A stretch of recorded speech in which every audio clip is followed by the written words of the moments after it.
Hello, my name is Barrett, Leitz, and I'll be going over the chop saw today. Some general safety in the shop is always wear your safety glasses and your gloves, and always have closed-toed shoes. You do not want excessively loose clothing because it will get caught in the machine and you will die. The chop saw has a 4-inch margin of safety, which means that your fingers or any other part of your body should not be within 4 inches of the blade at any time while the machine is running. Speaking of the blade, it needs to be changed when it is worn down to half of its original size. How you check that is you just come over here, take this little knob off this bolt, and you flip up that guard there. And so once it's worn down to about half, you take this nut off, take this off, take your old blade off, put your new blade on, put everything else back on, and then tighten it all up, you're good to go.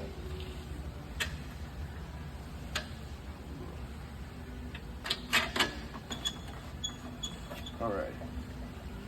Any metal that you're cutting needs to be clamped in with the vise, which you set it up by pushing these rods in and then tightening down the vise.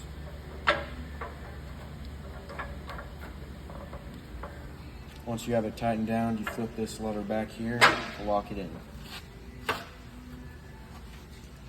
You always want to stand to the side of the blade while you're cutting so no sparks or any debris hits you.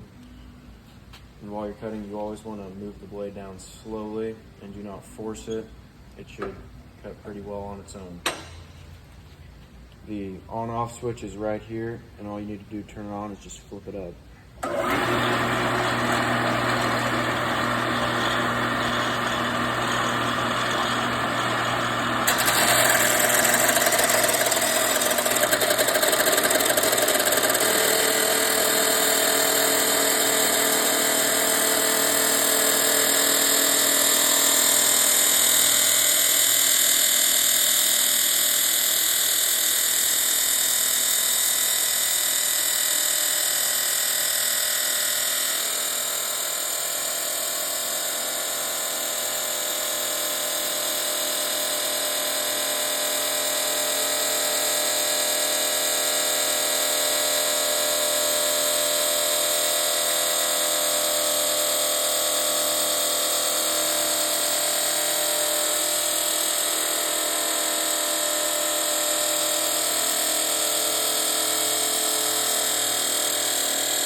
Yep, sometimes takes a while, but you just got to be patient with it and don't force it.